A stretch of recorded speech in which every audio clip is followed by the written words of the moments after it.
mudar, ó. Quer ver, ó? Eu coloco aqui, no meu computador fica e ali não fica, ó. Agora nem no meu computador já fica. Pra bem dizer a verdade. Não sei por que não transforma lá. Gosto. Tá, então vamos fazer assim mesmo.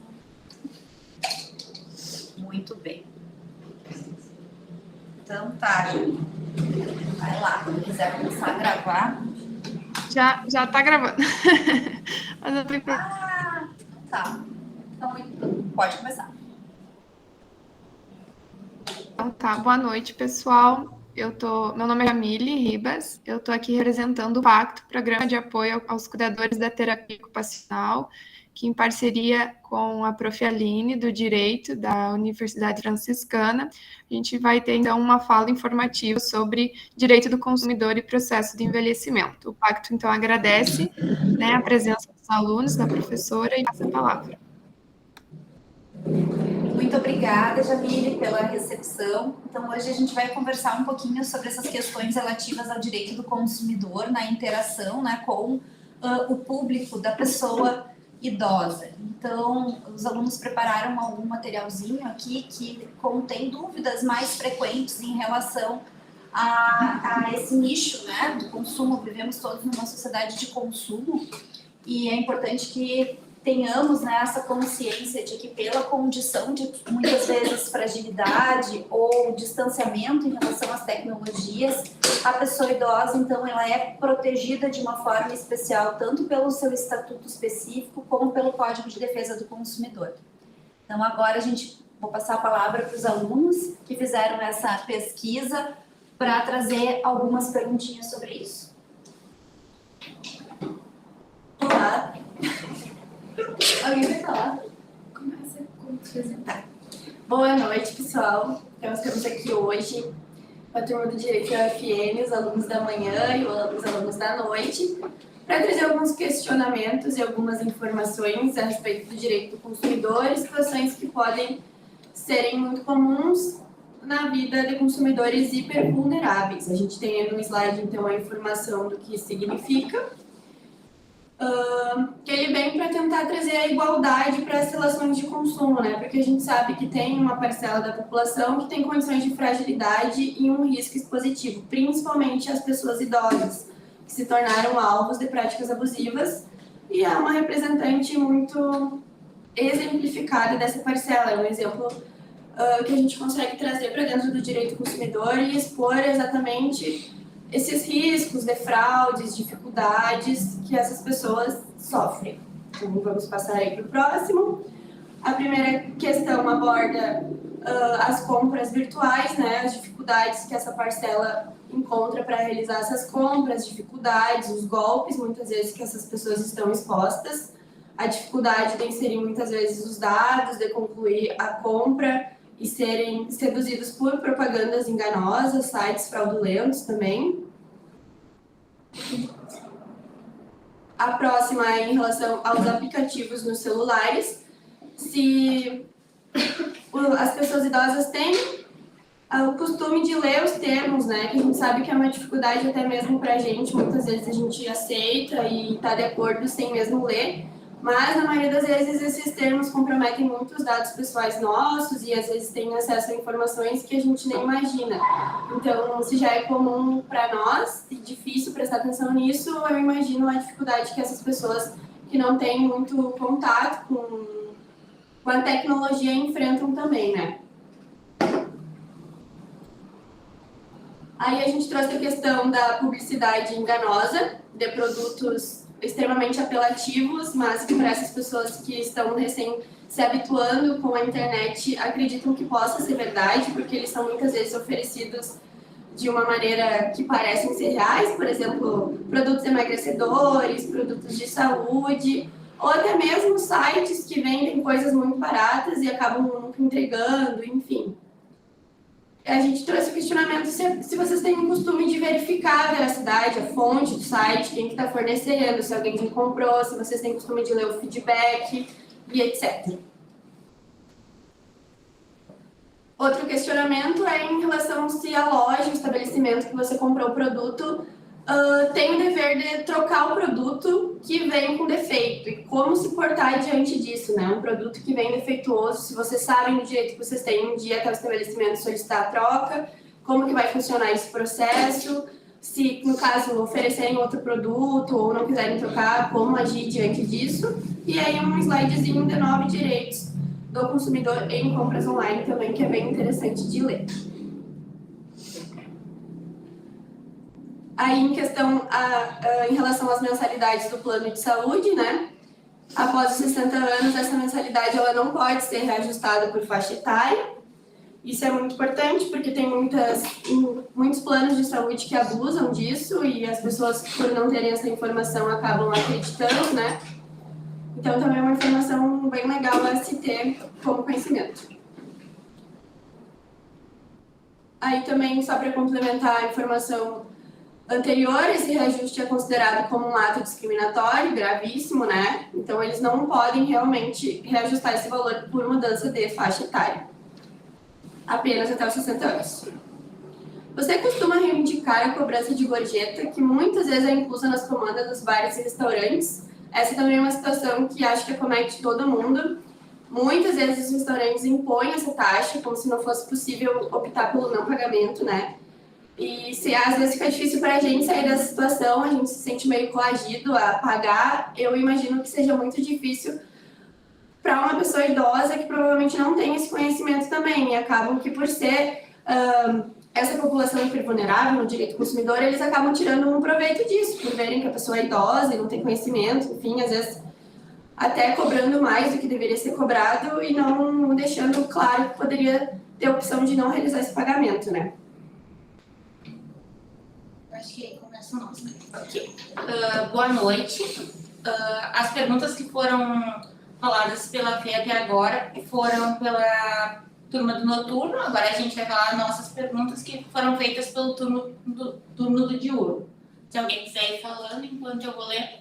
A primeira questão é sobre as passagens de ônibus de transporte público. A gente gostaria de saber se vocês já utilizaram alguma vez, entendem sobre isso, quais são os direitos, porque as pessoas maiores de 65 anos, eles têm esse direito à gratuidade para utilizar os transportes públicos coletivos, exceto nos serviços especiais. Esse desconto ou gratuidade também são válidos para transportes intermunicipais ou somente dentro do município. Isso é uma questão levantada, que muitos não sabem se isso é uma lei que vem dentro do nosso município, dentro do estado ou é nacional, e a gente diz que o transporte, ele é tanto dentro do município ou tanto para transportes intermunicipais que existem esses descontos para a pessoa maior de 65 anos. Você conhece os direitos da pessoa idosa em relação aos programas habitacionais? É direito da pessoa idosa a reserva de 3% das unidades residenciais e programas habitacionais públicos, dando-lhe prioridade na aquisição da casa própria. Havendo esse desrespeito sobre esses 3%, o que se deve fazer? Aí deve ser procurado o Ministério Público, ser feita a denúncia para que esse direito seja devidamente efetivado. Você sabe a que meios recorrem em caso de lesão ao seu direito como consumidor? E se tem preferência ao atendimento esse consumidor? Podem contar com o Ministério Público e também com o PROCON para denunciar esse descumprimento dos direitos e buscar pelas suas garantias e todos os seus benefícios. Os processos, procedimentos e execução dos atos judiciais podem ter prioridade para quem tem 60 anos ou mais. Para que isso aconteça, é necessário solicitar e comprovar a idade com a apresentação do documento. Olá, eu sou a Angelita, também do diurno, e, estamos participando desse projeto de extensão com a professora Aline, Direito do Consumidor, e eu vou tratar aqui da questão de que vocês sabem que tem direito ao acompanhante nos hospitais públicos ou privados. Essa é uma prática que não pode ocorrer. A pessoa idosa possui direito a acompanhante em internação em redes públicas e privadas. Esse direito é resguardado pelo Estatuto da Pessoa Idosa e também pelo Código de Defesa do Consumidor. Caso tal direito seja negado, deve ser exigido na direção do hospital. Caso haja negativa novamente, procure o Conselho de Saúde, o Conselho do Idoso ou o Ministério Público e denuncie. Não sei se o Vinícius quer... Posso ler outro também. Enquanto tu procurei, eu leio mais uma questão aqui também, que foi da nossa turma, proposto pela nossa turma.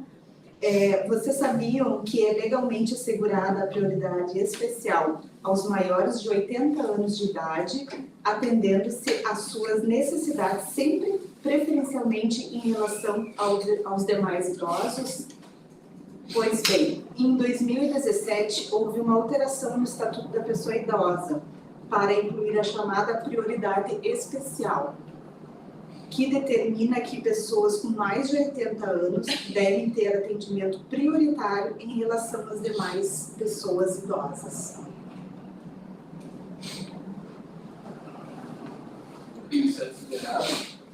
Algumas questões? Nós temos umas questões aqui também sobre o conteúdo que os colegas falaram, e são questões de certo ou errado. A primeira questão é: conforme o Estatuto da Pessoa Idosa, pessoas com 60 anos ou mais terão acesso a cursos especiais com conteúdo relativo às técnicas de comunicação, computação e demais avanços tecnológicos para sua integração à vida moderna.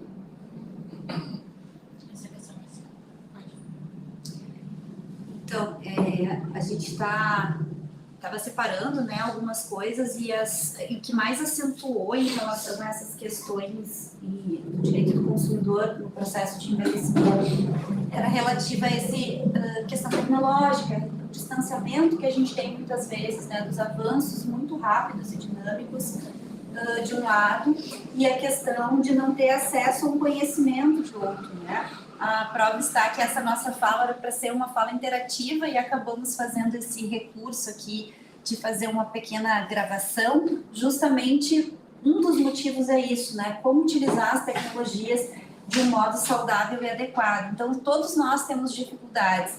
As pessoas que são idosas, que atualmente estão nessa faixa etária que a lei considera como idoso, tem mais dificuldade ainda normalmente, né? Justamente por conta de todas as fragilidades que lhes são correlatas. Então aqui, né, a gente tem uma previsão legal, né, pelo Estatuto da Pessoa Idosa, que essas pessoas teriam, né, uma facilidade de acesso a cursos justamente para manter essa atualização em relação aos recursos para bem se comunicarem. Então, por lei, nós temos, né, essa questão dos avanços dos cursos para manter-se informados em relação aos avanços tecnológicos. Posso ler? Pode? Pode. Que a gente tem uma situação problema, né, hipoteticamente. O seu Bartolomeu tem 66 anos, adora ir ao cinema. De acordo com o Estatuto do Idoso, ele tem direito a 50% de desconto no valor do ingresso? Então, essa também, né? Algo que muitas vezes não é divulgado pelas pessoas, pelos produtores, né? Pelos donos de estabelecimentos. E, por lei, nós temos, né, 50% de desconto no valor do ingresso, até para facilitar, né, e para ampliar o acesso da pessoa idosa aos meios culturais, porque a gente sabe que muitas vezes a pessoa trabalhou a vida inteira e não teve tempo, não teve condições de usufruir dessa questão da cultura, de se integrar a essa questão cultural. Então, com o intuito também de facilitar essa integração, o Estatuto da Pessoa Idosa trouxe, né, essa questão do desconto de 50%. E a gente sabe que alguns estabelecimentos são resistentes, né? Alguns estabelecimentos, inclusive, falam que tem uma cota, que chega numa cota e que não podem mais conferir os 50% de desconto. Mas isso é errado, né? E a gente tem que denunciar se isso for feito, porque é direito da pessoa idosa, só apresentando o seu documento. Para comprovar isso, basta apresentar o seu documento. Então, há esse direito de pagar 50% do valor do ingresso. Dona Severina, de 77 anos, recebeu uma proposta via telefone do TV a cabo. No acordo que fez com o atendente, disse preferir o recebimento da conta pelo correio, pois não domina a internet. Nesse caso, Dona Severina não pôde optar, já que quem determina a forma de cobrança é o fornecedor. Certo ou errado? Então, essa é outra prática cada vez mais comum que a gente verifica, né? Conta de luz, conta de água, conta de serviço de telefone, né? TV a cabo. Eles querem incentivar muito que o consumidor faça duas coisas, né? O cadastro do seu e-mail para a fatura ser mandada pelo e-mail e o débito em conta, né? Para ser diretamente descontado da conta bancária. Mas isso é uma opção do consumidor, né? O consumidor tem direito a receber impresso na caixinha de correio da sua casa e também, né, não ser cobrada nenhuma taxa, nenhuma tarifa por isso. Então, tem esse direito. Então, essa questão da cobrança, da decisão pela cobrança ser do consumidor, nesse aspecto está equivocada, está errado, e também o consumidor precisa fazer com que o seu direito, né, tenha valor aí, reclamando e trazendo a comunicação aos órgãos competentes. Então, gente, nós agradecemos a atenção, esperamos, né, que possamos presencialmente participar de algum encontro, em uma outra oportunidade, para talvez trazer essa interação e não ter esses infortúnios da tecnologia em relação à invasão, né, da nossa sala aqui nesse meio virtual. A gente agradece muito o Pacto, agradece muito a professora Keila, quem eu cumprimento aqui, a Jamile, né, que é a monitora e estagiária desse projeto tão bonito, tá bem? Muito obrigada. Muito obrigada a todos e obrigada pela atenção também a quem vai assistir esse vídeo, né, essa aula. Certo, eu vou pedir só